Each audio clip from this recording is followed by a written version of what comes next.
Mike Custer with you. The offseason in the NBA has certainly been crazy. Giannis on the move, LaMelo, Dell, you had the draft, but probably no one's had a more strange experience than Celtic star Jaylen Brown, included in Boston's offer for Giannis. Shams Charania says they're still shopping him. Jaylen Brown's future in green, it's our take two. The fact of the matter is that in Boston, he's 1A. He wants to be one. I think while it's important to him, I don't think that's the only thing. I think it's the relationship between Jaylen Brown and the Celtics organization. We got to put a lot of blame on Brad Stevens, all right? Because Danny Ainge probably would never have had Jaylen Brown on the trading block. Usually when a guy like Jaylen Brown's getting traded, it is the start of a rebuild. That's not the case in Boston. He can't continue to let the Boston Celtics, the organization, continue to take a leak on him and tell him it's raining. The man is one of, if not the best two-way player in basketball. If you're Jaylen Brown, you got to feel disrespected. It's done as far as, like, they've got to find a deal for him at this point. They've jumped out of the airplane. The fact is they're having these conversations because in their heart of hearts, everybody knows what Jaylen Brown really, really wants. He ain't trying to be deferential or a sidekick to anybody. He wants to be that dude. Well, our three-time champ, Danny Green, was that dude. He joins us now to discuss another hectic NBA offseason. What do you make of Boston still trying to shop Jaylen Brown even to this day? As much as you say I was that dude, I was definitely not that dude like Jaylen Brown is. So I'm confused. I don't know why you would trade a guy like this unless he asks for it and you feel like you can't patch things up. So when you put him out there for the Giannis Antetokounmpo and he felt disrespected and said, all right, well, you guys couldn't make it happen. Now you got to move me because I'm unhappy. I don't remember or hear him say anything publicly saying that he wants out. So I don't know why they're still shopping him. There's nobody else on the market that is of that stature of Giannis or even a top 20 player. And if you can't get a top 20 or top 10, top 30 player, or a couple of those pieces to replace Jaylen Brown, this is a mistake because this duo has proven to be successful. They're one with him. He held them down while Jason Tatum was out. So I don't get it. I'm just confused by the whole scenario.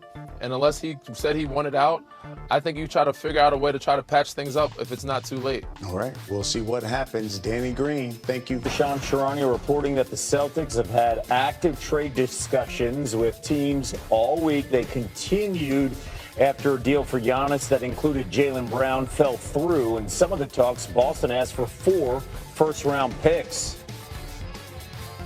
Three-time NBA champ Danny Green with us now in SportsCenter. Danny, what teams would make the most sense to trade for Jaylen Brown? I mean, every team in the NBA could use a Jaylen Brown. He's that talented. He's gifted. We know he brings to the table. But for me, we talked earlier today on the show with Bobby Marks. He said Portland. I like that move, but I also looking at, Detroit could use a playmaker. They could really use him. The Denver Nuggets, I like that move too. I mean, they would have to come off Peyton Watson. I know they were talking about reconstructing some things with, Christian Brown contract, Aaron Gordon, even Jamal Murray. They're saying the only person that's really untouchable is Jokic. But they could use a Jaylen Brown when it comes to playmaking and his ability to finish at the rim and also get to mid-range. I like what Detroit could do. I like what Denver could do, even Portland. And, of course, some other teams that I don't know if this style of play fits so well, Phoenix and Indiana. But it could, mix up the things for what they got going on and gives them another score. He's a great player. He can kind of fit anywhere. Brown, by the way, coming off career highs in points, rebounds, and assists, a phenomenal season. Speaking of phenomenal, LeBron James continues to do it, set to become an unrestricted free agent on Tuesday.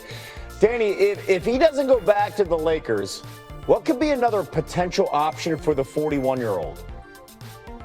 I mean, I think it's pretty obvious that everybody's looking at Cleveland as an option, a sign and trade. People are talking about that Jared Allen. It would make sense for both sides. Lakers would get a big man who's very good, lob threat for Luka and Austin Reeves.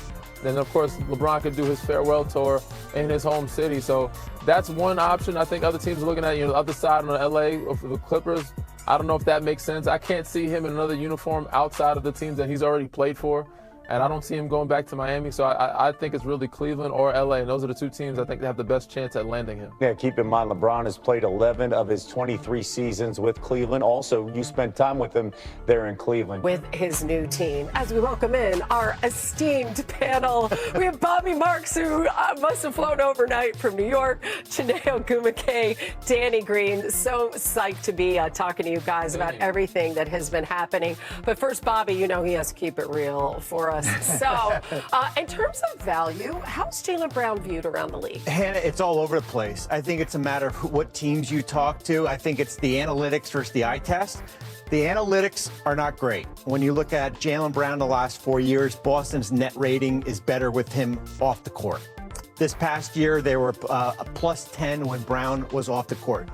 However, I'm an eye test person. Yes, So when you go eye test, and I know Danny likes the eye test too. Yes, I do. This is what I see. Yeah. Top 10 player in the NBA, 29 years old, in the prime of his career, on a 3-year contract without a player option here, and has played at least 60 games in 4 out of the last 5 years. So you know what you're getting with Jaylen Brown.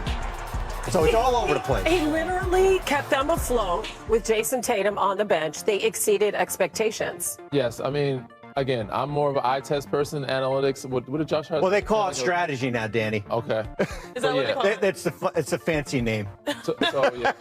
Again, I'm not Josh Hart where I say analytics is like, what does it he say? A post that you can lean on, but you can't get you home when you're drunk or something like that. So I think analytics are important, but I'm more of an eye test person. Jaylen Brown is a top 10 player in this league. And if you can't get another top 10 player or two top 20 players for him, I think you're losing out. And now Giannis is off the table.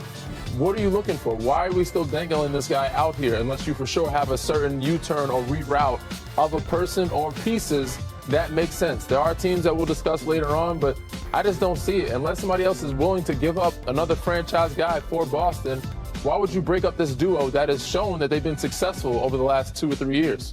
There's a hypersensitivity to Jaylen Brown, and he has embraced it, willing to be the villain, at times being the bad guy on the court, the one calling out the league, and obviously snapping back or clapping back at our old friend, Stephen A. Smith. I think there's a sensitivity because of the podcast or the twitching, Twitch streams, and that narrative that confuses people from what he's actually doing.